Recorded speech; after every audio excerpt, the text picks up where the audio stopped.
All right, time to get down to the Mr. Glow podcast, ladies and gentlemen. This is summertime. Summertime, June the 20th, ladies and gentlemen. Summer is here, and what a day it's been for summer. But ladies and gentlemen, with only a few topics to talk about, ladies and gentlemen, I only have a couple bigger topics that are going to be really shocking. But let me just get through this first topic quickly because the last two are going to be a lot longer than I expected. So the first topic, ladies and gentlemen, is heavyweight title fights are gone for the month of June. Brandon Moore and his IBF USBA win in June the 6th. A day later in the UK, Nelson Heisa, WBO European, blah, blah. Labanox defeating Murad Ali for the EBU European and WBC International Silver Heavyweight title. And another fight for a German Boxing Association belt. A week later on June the 14th against a 6-0 fighter that won his fight. That's about it. So the first half of June is done, and there's nothing else happening in June. But if it does, I'll report it as best I can. But depending on the WBA standard, because there's not a lot of information of WBA and BoxRec anymore, which I'll get to that in just a moment. That will be my next topic. But on July the 19th, we do have Andrei Novitsky defeating or taking on Vladislav Serenko for the WBC International Heavyweight title on Wembley Stadium on July the 19th next month under the card of the Daniel Dubois and Alexander Usyk undisputed title fight. Amazing.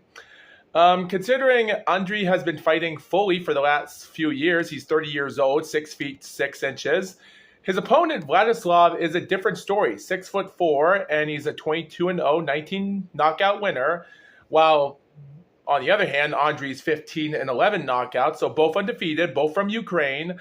The thing about Vladislav is that he's boxed a good amount of fights from other countries to South Africa, once in Hungary, Vienna, once in America in 2017, and a little bit in Germany, and once in France in 2021. But during his time, he's actually fought since the 2020s, and once in 2018. He's only fought in Ukraine. He took on good fights with Alexander Ustinov and Andrei Rudenko. But of course, by December 2021, that would be his last fight with the Rudenko fight. And he wouldn't box again until April the 2nd, 2024 in Texas Troubadour and Theater in Nashville. Hey, look at that. That's where Oliver McCall is boxing. Great. He boxed a couple months later in June the 4th and again October the 1st against other nobody fighters, and that was it. So what was the case? Oh, it's simple. It's just because the Ukrainian war happened months after Vladislav defeated Rudenko, and he took years off because of the Ukrainian war, and it was hard for him to start boxing again, so it took him some years to go back to America again, to start living in America, to be a boxer there. And so he built up a little bit of a resume here, and now he's trying to get back into the mix of things.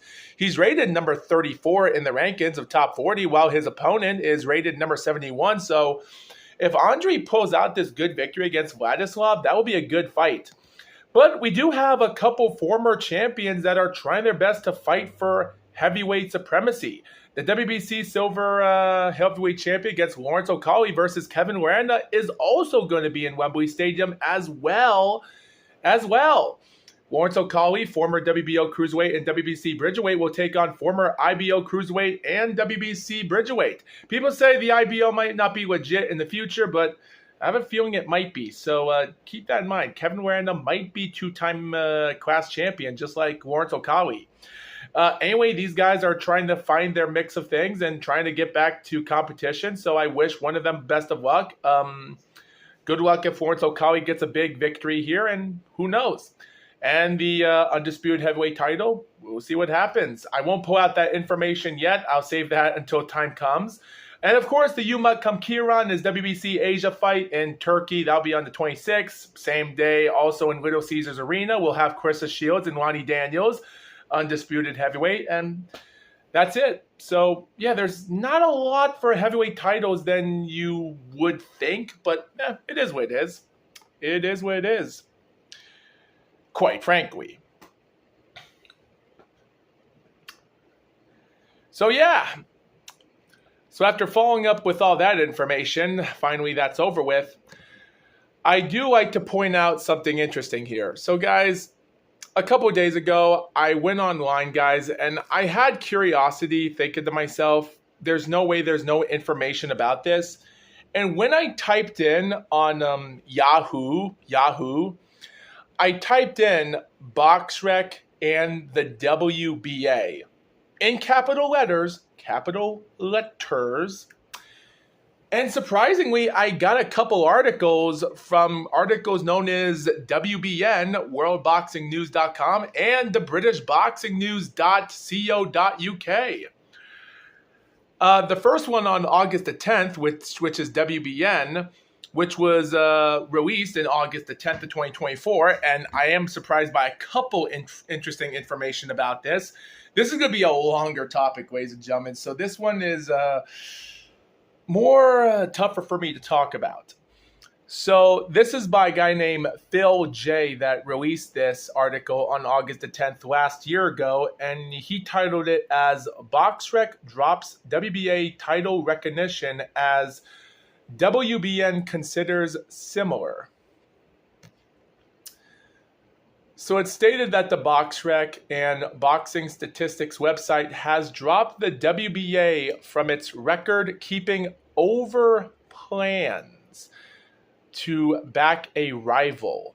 And this is new to me. And I know this is old news, but I didn't know this existed. I just thought this was just an accidental glitch that BoxRec accidentally got rid of the WBA by mistake, but I didn't know this was a thing.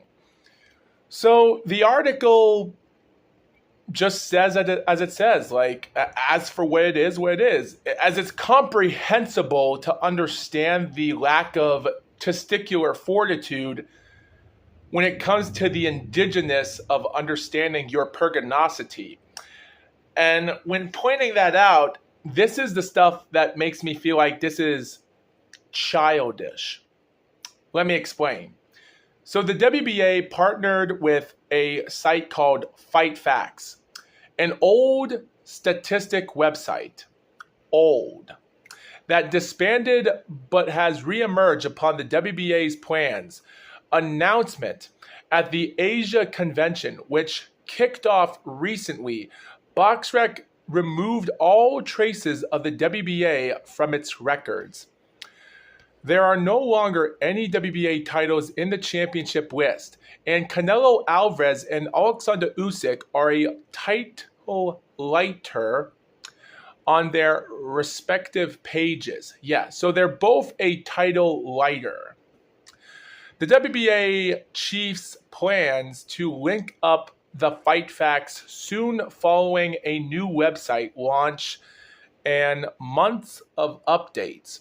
The FightFacts said, big news, WBA Asia accommodated us to showcase FightFacts at the WBA Asia Convention in 2024 in Vietnam. The event dates will be at August the 9th to August the 11th. Let's make history, a new dawn for new empowered statistical insights in the boxing industry. It's no secret that BoxRec and FightFacts are on entirely different pages. FF, though FightFacts, believes they will soon take over as the number one. FightFacts aims to be the number one source for comprehensive boxing information. We rely on a community-driven model for information submission and verification supported by an anti-fraud system to ensure accuracy over use of automation. Eliminates biases in boxer ratings and rankings, delivering the most reliable data to our users. As we grow, there may be occasional delays in updates. However, with the support and feedback of our dedicated community, we are committed to enhancing our platform's reliability. Your contributions are crucial in helping us become the main source for boxing statistics. Together, we can build a trusted resource For boxing enthusiasts, they added. The WBA recognition dropped. And this is where I thought everything was childish.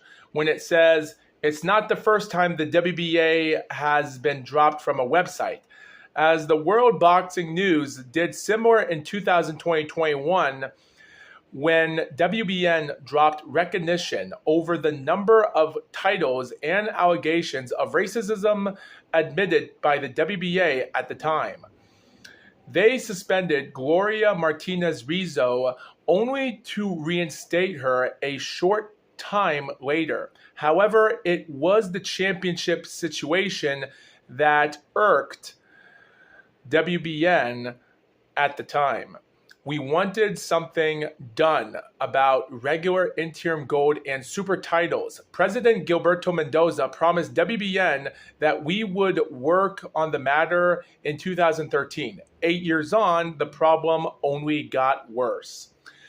So yeah, technically the information here just says it completely out of it. So technically there's two organizations battling each other for no reason.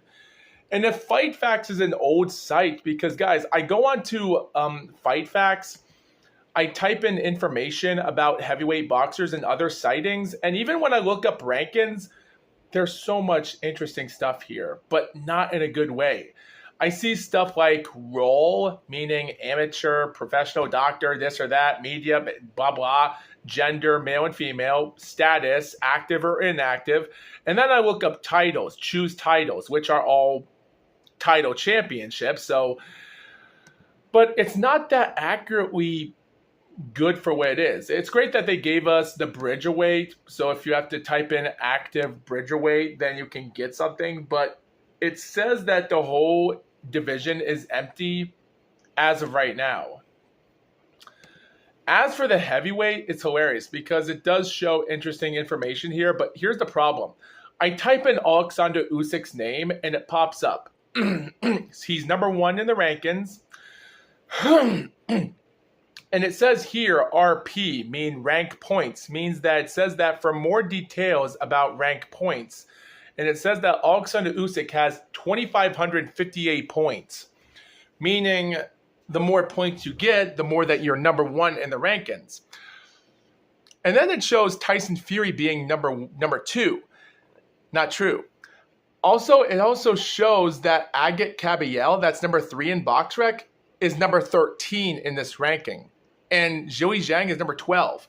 And Marco Huck, not much of a fighter, active as much, is number 11 in the rankings. And Kubrat Pulev is ranked number 7, while he's ranked a lot lower in BoxRec. So I do question if this is a more positive ranking than the BoxRec, because I do have a lot of problems with this as it is. And by the way, guys, we're looking up female heavyweight boxers.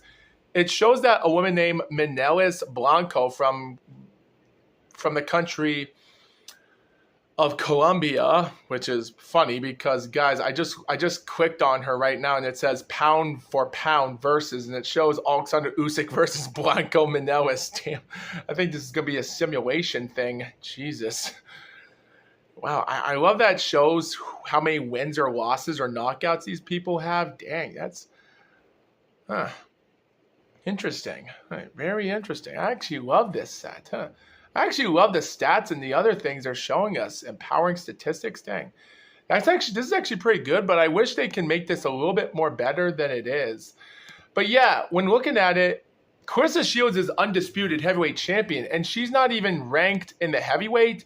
She's not ranked in the light heavyweight, not even in the super middleweight. She's still ranked in the middleweight division at number 1 in the rankings. So I don't know why Clarissa Shields is still ranked in boxing in the middleweight here while she's ranked number 1 in the heavyweight. So yeah, I don't like this. I really don't like this at all. And guys, when I actually type in total RP and I just say all names of category, who the greatest pound for pound boxer is in female boxing, it doesn't show not even Dina Thorsson. Like, technically, they said that the greatest pound for pound is Layla McCarter. Yeah, technically, I guess, but yeah, again, I really can't say if that should be the case. And it's so bad because I try to look up Mizuki Hiruta and to see if her name was on this whole board. And I will say, though, I was really shocked by the outcome because I really couldn't find much of her name as I should have. But believe me, it was hard for me to find someone's name while in the middle of all this craziness because I tried to find Mizuki Hiruta's name and she wasn't ranked in super flyweight. And to be honest, I really don't know why. Like, I really am confused why Mizuki Hiruta wasn't ranked anywhere, which makes me question more hateful about this division, which just makes me wonder why. Makes no sense. By the way, guys, speaking about the article, guys, if Fight Facts wanted to make this division more legit, they should make the site more legit to have title shot slots shown. Because, guys, the thing I love about BoxRec is that they have register, ratings, schedules, results, date, champions, people, events, clubs, titles, score, and P4P, pound for pound. And they show those other things like forum, wiki, and follow, just so you have your own information to write through. They don't show that properly. Like, you look up a name, you can find whose record it is. Might not be inactively good. Just like don't get me wrong, guys, BoxRec isn't perfect neither because it's not like when I looked up Umut Kamkiran, like, yes, he's ranked number 47, the heavyweight champion, but there's one fight that I still question him when he took on Eddie Deli Bautagaflu for the WBC Asia Continental Heavyweight Champion in December of 2023, and it said the fight ended by round 2 KO at 12 seconds, but when I watched the fight, it ended a lot longer than 2 rounds, a lot longer than 3 rounds. So I don't know why BoxRec made that error up. Like, you can understand if you look that up, but yeah. So BoxRec isn't perfect. It's not, and neither the other sites. But if Fight Facts wants to get something done here, they gotta make this a lot more professional. And I just don't see this being a good thing that they're doing. Just doesn't work out. And the thing I love about it is, guys, is that I can type in the word titles or I can type in championships to see who's champion of what weight class. I'll type in that weight class. Like, I'll type in, let's just say IBF world champion, and it'll show the heavyweight. Or you can choose other situations and it'll give you this whole page of list of all the titles that have happened in the past until 1984 when the first fight was Larry Holmes versus James Smith. So, yeah, BoxRec, yeah, I don't like how BoxRec got rid of the WBA.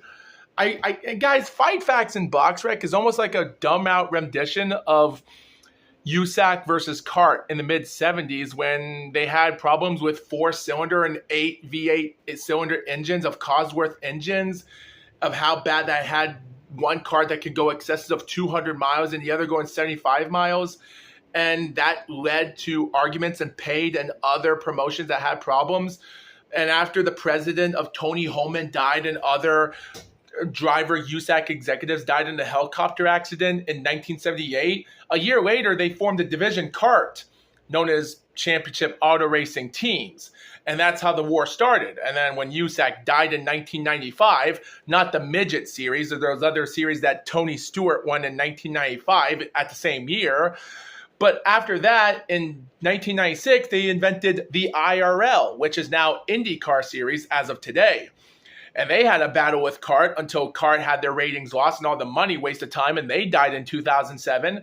That was almost around the same time in the mid-2000s when Formula One had their own tire wars with Michelin versus Bridgestone, which were known as Firestone back then, when Firestone and Goodyear had their battles in the 60s and 70s. And then in the 80s and 90s, Goodyear versus Hoosier tires. But yeah, that's what this whole thing reminds me of. Fight Facts and BoxRec is the dumbest war I've ever seen. Like, Fight Facts should not even be in the rankings to begin with. And if it does die, which I hope, I don't want BoxRec to go down in a sinking ship, just like what's happening to Racing Reference, because there's no information that's giving out updates of the last races of Racing References. I've been trying to look up the IndyCar races of who won the Indianapolis 500, but it doesn't show. Or even the Australian Supercar V8 series are not there anymore. They died since 2022, and other series are, yeah, it's like no one's keeping track of any of the updates of other things. So this is a cause of huge problems here for incompetence and laziness, and I hate it. And by the way, guys, there is one more interesting article about the WBN News that also pointed this out. And this is what got me. So it stated that Mendoza then released a statement on their intention to reform the 9 months later. And 9 months later, wait. Mendoza then released a statement of their intention to reform. And 9 months later, WBN recognized the WBA again due to positive actions. The same problem is creeping back 3 years later as champions have recently gone from 27 to 35. The WBA is also happy to give Jake Paul a world title shot against Julio Cesar Chavez Jr. The WBN is now considering removing the WBA again unless they stop adding interim and regular title holders wherever it suits them. That part, I will respect, that last paragraph. I will give them that. But that Jake Paul and Julio Cesar Chavez thing is happening this year. This was released in August the 10th. That's the most ridiculous thing I've ever heard in my life. And I can't believe that we're getting this update right now, which is even more funny. It's ridiculous. And by the way, guys, a month later on September the 10th by British Boxing, where it stated that the WBA titles, what happened to the WBA titles, a small information article here says BoxRec removes all traces of the WBA on their site, states, many avid boxing fans may have noticed a significant change on BoxRec recently. For some reason, the oldest governing body in boxing, the WBA, founded in 1921, has been completely removed from the record-keeping site, BoxRec. The recent emergence on rival site, Fight Facts, has seen a falling out between the WBA and BoxRec as a result of the WBA working closely with BoxRec's latest competitor. The entire governing body existence has been removed from their sites. Both parties have been very silent on their rift. Neither one willing to explain the reason behind the recent events. ESPN boxing insider Mike Coppinger announced on X, quite absurd WBA titles are no longer listed on BoxRec. Totally alters how useful the site is as a research tool when writing and reporting stories. Understand what led to it, but really should stick to listing the records and the facts IMO for the site that's such a great resource. Fight Facts has been around for many years already, but have recently made a push to rival BoxRec by becoming, in their own words, your trusted source for all things boxing. Guys, this is almost like how WWF competed against WCW ratings during the Monday Night Wars of Monday Nitro versus Monday Night Raw, and then the battles ended in 2001 when WWE owned WCW, and then a month later ECW died, but that never became a factor until 2005, and then they brought in their new update on Sci-Fi until 2006 and how that became a thing. And then 4 years later, NXT became that site. And now, I don't want to talk about that. But yeah, that's what this reminds me of. It's almost like a battle, but it's so childish. That's what upsets me about this. It's just not good. Here's some interesting things about this. Talking about how Dmitry Bivol has never been a world champion according to BoxRec, which is true because before he had that boxing fight with Artur Beterbiev last year, and then months later in February when he won it back with all the other undisputed titles, except the WBC, that's now vacant for David Benavidez. But yeah, it is weird that you have Dmitry Bivol that was not champion in BoxRec because of this information. That's what breaks me here. It just makes it more confusing by every minute. It's bad. Like I said, they called him a WBA super light heavyweight championship and has been a world championship for almost 7 years before the Beterbiev loss of fight 1, and has made 11 world title defenses and blah, blah, blah. And black and the green IBO belt, on title line when blah, blah, blah. Yep, that is BoxRec. However, BoxRec lists only WBC, IBF, WBO, yep. Part of the Undisputed. Yeah. That's so bad.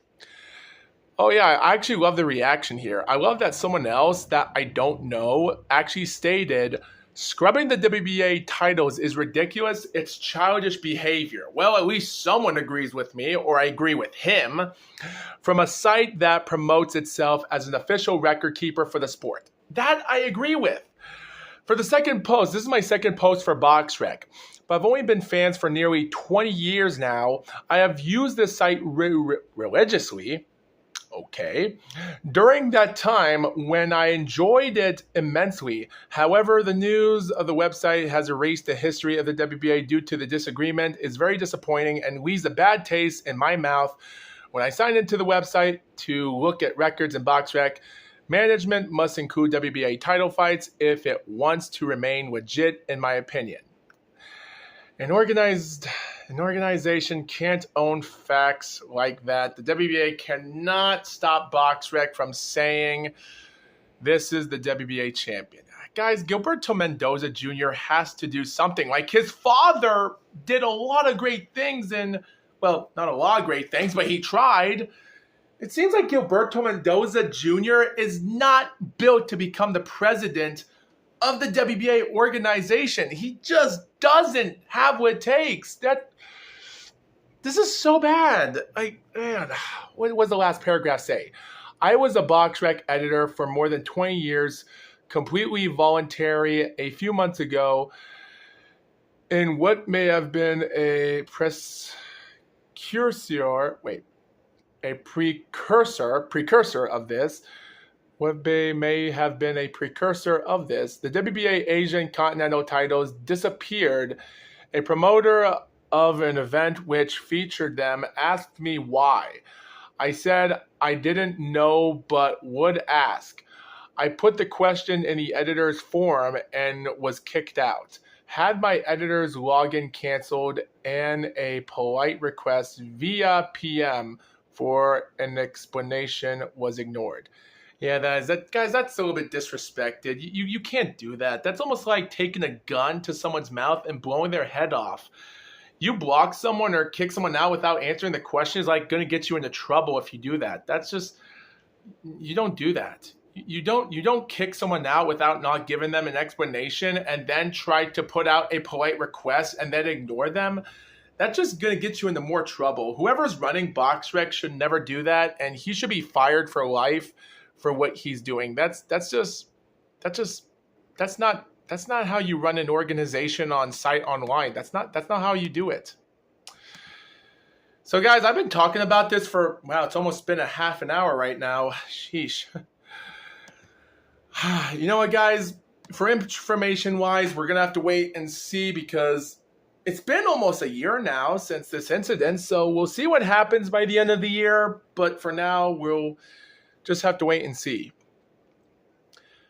So guys, ever since information about Saudi Arabia stated that some planes have been canceled for titles and other events in Saudi Arabia, it still states that the WBC Grand Prix is still going to be held as a 16-man tournament in both featherweight and heavyweight, and the next day or so on is going to have other fights as well that time. So I guess we're still going to have that to be in play. But guys, I still have interesting information. Like July the 8th, we still have a lot of Japanese fighters fighting in heavyweight, trying to fight who wants to be the next fighter in the rankings. We'll just have to wait and see. And Diego Pacheco is still trying to get his own fight on July the 19th. But guys, here's some interesting information here that will be interesting. The month of August is going to be really surprising to say the least, because on August the 9th, we'll have a return a Nigerian fighter, which he'll be out of boxing for a year, but I won't tell him his name yet. I want to keep him a secret before he makes it to the big times, but I want to wish him best of luck. Also on August the 18th, Mizuki Hiruta, that's still number 1 in the super flyweight as WBO and Ring Magazine champion, so she is undisputed, will fight in Chamash Casino in Santa Ynez, California for Tom Wilfer Promotions against someone. I wish her best of luck to probably fight Yasmin Artiga for her WBA super flyweight title, to fight those titles. Like, we have a couple Mexican females that have other titles for the IBF and WBC, so we might as well give them shots for those titles. And probably next year we'll have a Mexican, and probably if Mizuki does win her fight in August, if it's unified, then we'll have an undisputed super flyweight championship bout next year. Like, I hope that will be the case. Also, guys, the next day we'll have Moses Atama versus Dillian White in Saudi Arabia. We're going to have a lot of interesting fights on the Eddie Hearn versus Frank Warren promotion card, which will be more controversies. Oh, God, this is not going to be good. So David Adelaide versus Philip Hergovich. Oh, man, someone's one has to go for 2 losses, so that stinks. Hayato Tatsumi is 7-0. He's going to try to get his other Japanese win to be in the super featherweight. Wish him best of luck. Tama versus Dillian White. Yep. Nick Ball versus Sam Goodman in featherweight. Well, we're going to see who makes that a big deal. Anthony Case versus Raymond Ford. Well, yeah. I don't know how this is going to go out for anyone, but it just seems like Eddie Hearn and his bad luck with fights with Frank Warren it's just getting worse every minute. It just makes life more controversial, and I just don't know, guys. It just seems like no matter what you do, you just can't escape Frank Warren. And that's what I'm afraid of, because Daniel Dubois is fighting Alexander Usyk in the UK. That can be more tragic if the fight does go 12 rounds of distance. Daniel Dubois could actually win by a controversial decision. So, depending on who the referee is and anyone else, I just don't know. I'm just scared to know what's the fact. Also, guys, keep this in mind. David Benavidez and Jai Opataya is taking the call out for a cruiserweight. That's going to be interesting, but let's not get to that yet. We do have other fights like Damian Neba taking on the hype job of Marcin Sui in Newark and Prudential Center in New Jersey. That will be an interesting fight. And Brandon Lee, 29 and 23 fighter. Good luck with his win next time. Technically, there's nothing much I can say about this other than good luck for whoever becomes a champion. Yeah. Scary.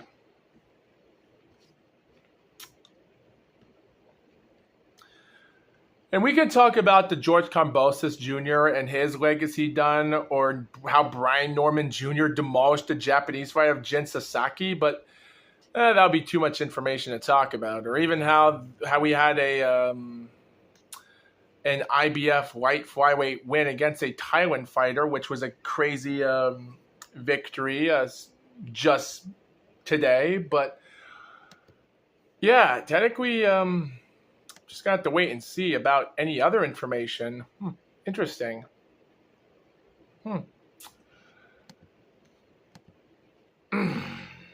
Dang.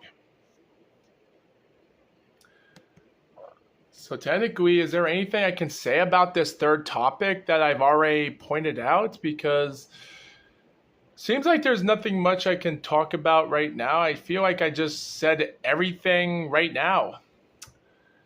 Technically, guys,